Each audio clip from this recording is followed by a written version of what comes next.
Wife of cop involved in missing persons case exposes truth 60 years later.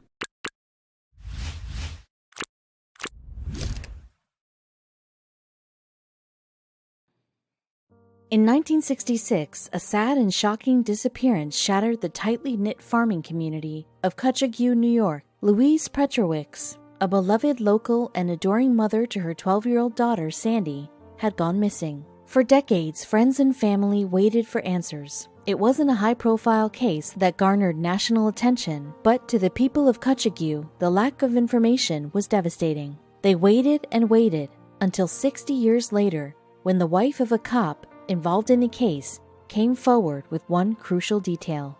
It was a chilly day in October when Louise went missing. At first, no one in Cutchogue knew anything was awry. However, after hours passed and she didn't return home, her daughter really started to worry. Something was very amiss, and the local cops immediately launched their investigation. However, anyone looking for an easy answer would come to be severely disappointed. This is because it wouldn't be until more than half a century later, in March of 2019, that the townspeople finally got some clarity on what had happened to Louise. It all started with an expose in the Suffolk Times that made some pretty damning allegations. The paper claimed that William Boken, a man who had been a local police officer in the area but had since died, was responsible for Louise's murder. So officials reopened the case. The first person investigators went to question was the person closest to Boken, his former wife, Judith Terry. However, there was one less than minor problem that made it difficult for authorities to interview her. The issue was that Judith had dementia and was in an assisted living home. Still, police knew that if they were going to get to the bottom of the decades-long mystery, they had to be able to extract information from her. Detective Reichert, who interviewed Judy in the home, stated that while at times the elderly woman got confused, she was still credible, capable of identifying her current husband and others by name. Reichert remembers asking her one crucial question. Did Judith remember telling anyone that she'd witnessed her husband, the late Officer Boken, bury a body in their basement? Her answer made his whole body go cold. Yes, she said, she did, but only one person. Amazingly, the 83-year-old admitted that she had indeed confided in someone about the crime. Her neighbor, Joseph Sawicki, who lived across the street. Hearing his name made the interviewing detective stop dead in his tracks. Why? Because it was well known that in 1966, Joseph Sawicki, pictured below at his retirement, had been the town police chief, and Judith went on to reveal that the two families had shared a particularly intimate relationship. She was very close with him and his wife, and was godmother to one of their children, Reichert added. And because he was a police officer, this was starting to seem more and more like a cover-up. Officials still had no concrete evidence. Where was the body? Upon hearing about Judith's statements to the authorities, Louise's only daughter, Sandy Blampede, was indignant. She told the police chief about the murder. She asked, what did he do about it? Well, the story only became more nefarious from there. Because of Judith's compromised mental condition, authorities needed several interviews for her to reveal all the information that linked Boken to the crime. Then, one day, the case abruptly reached a key turning point. Judith Terry had a mental breakthrough and unveiled even more upsetting and incriminating news. Not only had she been aware of the body in the basement, but she'd actually seen her husband carry Louise's lifeless body into the house. She went into detail. I was there when he brought her into the house, she told the detective, continuing, he laid her on the cement floor. I don't know if she was dead or alive. I would assume she was dead because she was wrapped in a burlap or something. Judith said Boken had indeed stowed Louise's body in their basement. She then drew a diagram from memory, including what she could recall about how deep the hole was. This would lead to a horrifying discovery that no one could have anticipated. After following Judy's diagram, officials found Louise's remains buried 7 feet below the ground in the exact spot she'd pointed out. However, they also found something else, one crucial piece of evidence that fingered the real killer. Along with Louise's remains, 38 caliber bullets were found in the hole. Records stated officers at the time were mandated to carry 38 revolvers. Reports also indicated Boken had used 3 sick days immediately leading up to Louise's vanishing, and resigned the day after she went missing. The only thing left to do was try and give some semblance of closure to Louise's daughter, Sandy. Officials sent her the shirt, slip, and garter found in the hole next to her mother's remains, as she'd asked for. Naturally, Sandy had a lot to say about the tragedy that shaped her life. "It's like she wasn't even a person. It was a cover-up. There's no doubt in my mind," she said. The twisted nature of this murder investigation is reminiscent of other crimes that aren't immediately what they appear on the surface. Helen Hargan was beginning a brand new season of life in 2017. As a recent college graduate, she was looking for a safe place to land for a while, as she was waiting for the construction on her new home to be done. Luckily, her mother, Pamela Hargan, owned a stunning colonial-style home in the cushy suburb of McLean, right outside of Washington, D.C. Though her children were all grown, Pamela was not an empty nester. Pamela lived with her niece and oldest daughter, Megan, who had a 7-year-old daughter of her own. So the house would become 5 if Helen joined the 4 of them. It seemed like a perfect plan. There was just one problem. Helen was the proud mom of 3 large dogs. Pamela said Helen was, of course, welcome to come live with them for a while, but there would not be enough room for her dogs. Helen had a very tough decision to make. In the end, she decided it would be best for her to board them. It would be a temporary measure until she could move into her new house with her dogs by her side. The day she dropped her beloved pooches off, her heart broke a little. But Helen was compassionate and hardworking, which meant that nothing could stop her from getting her dogs back and making a life for herself. In the interim, she was happy to spend time with her family after being away at college. Except only a few months into her stay with her mother and sister, the most unexpected tragedy struck. On July 14, 2017, Fairfax County Police answered a call from the Hargans' neighbor. The aftermath rocked the suburban neighborhood and shattered a family. There were reports of gunshots from the Hargan home. When officers arrived on the scene, it was haunting. Pamela was found dead of a gunshot wound on the first floor. Officers began to search the house for other victims, or possibly a suspect. Upstairs, they found Helen's body with a gunshot wound, which appeared to be self-inflicted. It was obvious to investigators that a murder-suicide had occurred. Helen had killed her mother and then taken her own life. But why? How? But when Tamara North, Pamela's sister, heard the news, she knew details weren't adding up. Helen was happily in love with her boyfriend and excited to move into her under-construction home with her dogs. It didn't make sense, she said. She was beautiful and smart, North said. She had everything to live for. In order to uncover the truth, investigators had to look past the obvious and into the dark secrets of the Hargan family.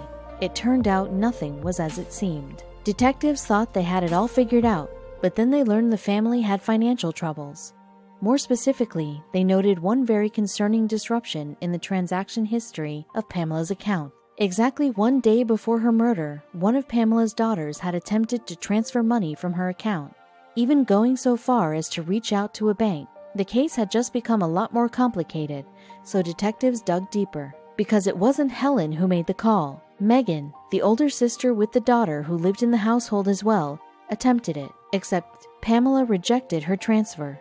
Another unnerving detail soon emerged to turn the entire case upside down, thanks to Helen's boyfriend Carlos. On the day of the murder, he received a panicked call from Helen, in which she said that Megan had killed her mother. After that, the phone call abruptly ended. That was the last time anyone heard from Helen.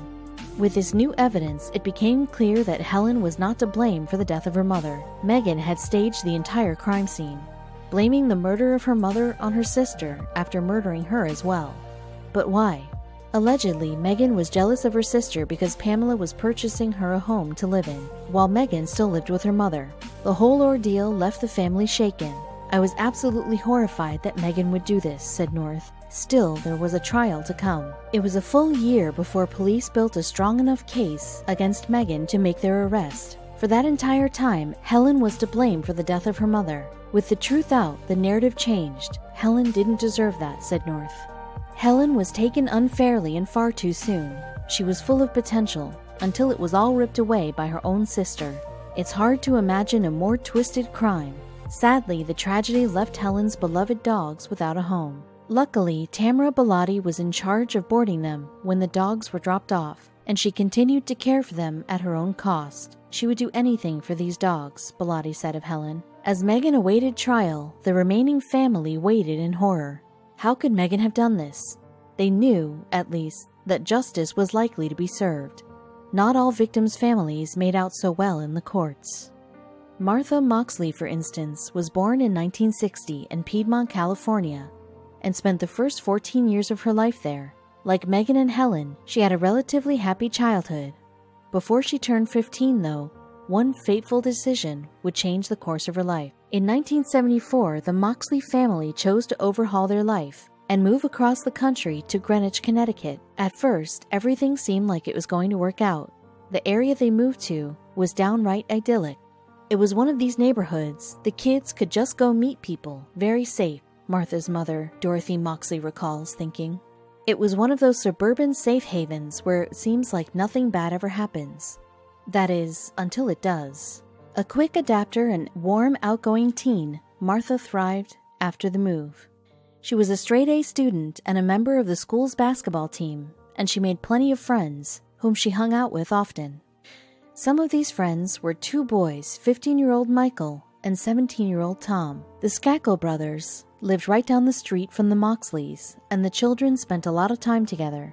The Skakels, however, had a special identity. Tom and Michael were members of the famed Kennedy family. Their uncle was none other than Robert F. Kennedy himself, brother to President John F. Kennedy. This was a very impressive connection indeed. Since they lived so close to each other, the young neighbors often spent time at each other's houses. They got along well and made fast friends. However, the Skakel family was hiding some dark secrets beneath the pleasant facade. Despite their connections to fame and privilege, the Skakel family was deeply dysfunctional. With 7 children to watch over, the parents were often stressed out and overworked. Things only got worse when the boy's mother died of cancer. According to Michael Skakel, the family experienced a host of deep-seated issues, including chronic illness, alcoholism, and a repressive Catholic moral and sexual outlook that contribute to most of their dysfunction. For the most part, Moxley could overlook the family's obvious issues, and the teens led a normal and peaceful existence in Greenwich. Then Halloween of 1975 came, and in one night everything changed. In Greenwich, the night before Halloween was known by the youth as Mischief Night. Typically, it's filled with harmless pranks and shenanigans, but this year was something different. That night, 15-year-old Martha Moxley was cruising the neighborhood with her friends. It seemed to be an average night, until Dorothy Moxley woke up at 4 a.m. and realized, to her shock and surprise, that Martha had never returned. Dorothy's maternal instincts kicked in, and she immediately began to phone all of Martha's friends, asking if anyone had seen her, desperately trying to get a hold of her missing daughter. One friend had an interesting piece of information for Dorothy. She reported that Martha had last been seen with her neighbor, none other than Tom Skakel. Hopeful that perhaps Martha had gotten tired and simply fallen asleep at the Skakels' house, she went over there. It was Tom's younger brother Michael that answered the door. Unfortunately for Dorothy, the 15-year-old claimed that he hadn't seen Martha. With nowhere else to turn, the worried mother waited for morning to come. All night, Dorothy Moxley could barely sleep. It wasn't like Martha to disappear like that. Something must have happened to her. The next day, for better or worse, she would find the answer she was looking for. Martha's friend Sheila was the one to stumble upon the awful truth. At the edge of the Moxleys' property, lying face down in the grass, she found her friend's body. It was a gruesome sight, to say the least. Martha's face was obscured, but the sight was unmistakable. A broken golf club was pointing out of the murdered girl's neck. Beside the body lay the rest of the club, split into fragments. Someone had used it to beat her.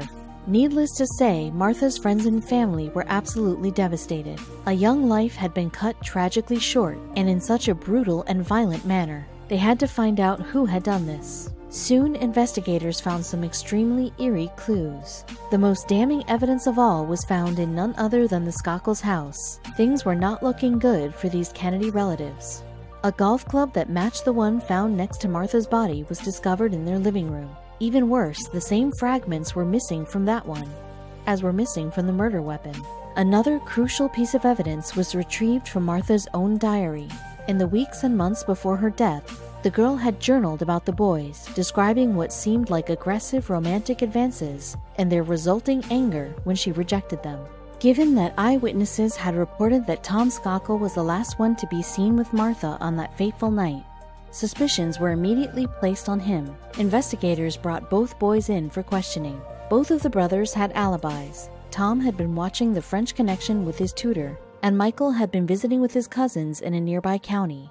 Unable to prove otherwise, the suspects were released. After this, the case went cold for almost 20 years. The Moxley family still suspected the Skokel boys, but they had no recourse or legal way of proving so. They waited in desperation, hoping a break would come. Ironically, the Skokel's father, Rushton, would be the one to reopen the case. In 1991, he hired a private investigator, hoping to clear his family's name. Unfortunately for him, this decision backfired. The boys, now adults, were placed in the hot seat again when police found that they had changed their stories. Apparently, both Michael and Tom had lied to the police all those years ago. Tom had a startling admission. He revealed that before he said goodbye to Martha that night, the two had engaged in mutual masturbation outside his home. He began to weep as he said this. Michael, for the most part, had an even more disturbing story to share. He confessed that after he left Martha that night, he had climbed into the tree outside her house and also began to masturbate. Finally, in 1998, more than 2 decades after the killing, a judge found that there was enough evidence to charge Michael Skokel. Suddenly, he found himself at the center of a heated trial. The evidence against him began to proliferate. Some old classmates of Skokel even revealed that he had confessed committing the murder to them. Recordings from the creation of Skokel's own autobiography also didn't do him any favors. One recording in particular looked bad for Michael's case. In it, he could be heard describing his state of mind the night of Martha's death. He had been drunk, high, and sexually aroused. For the defense's part, they argued that there had been no clear physical evidence linking Michael to the crime. When the trial came to a close, the jury sat for deliberations. Both families, the Skokels and the Moxleys, waited in nervous anticipation. Finally, in 2002, so many years after the crime took place, Michael Skokel was found guilty of murder and sentenced to 20 years in prison. This wouldn't be the last the world would hear from him, though. Throughout the entire time that Michael was imprisoned, his family continued to file appeal after appeal, hoping to clear his name and get him released. None of these were answered until 2013, when something finally stuck. After years of messy legal battles, Skokel was released and his conviction officially overturned in 2018. His team had argued that his defense back in the 90s had been constitutionally deficient. Inevitably, for such a high-profile case, there was a ton of controversy surrounding Skokel's early release from prison. People on both sides wasted no time in making their opinions known. Inevitably, some believe that Skokel is innocent, especially those in his family. Robert Kennedy himself wrote a 2016 book in which he argued that Skokel was innocent and had been wrongly imprisoned. Others, however, are steadfastly certain that the initial decision to convict Michael had been just one, and are outraged at his release. One of these people is none other than Dorothy Moxley. To her, the success of the final appeal was about nothing less than privilege.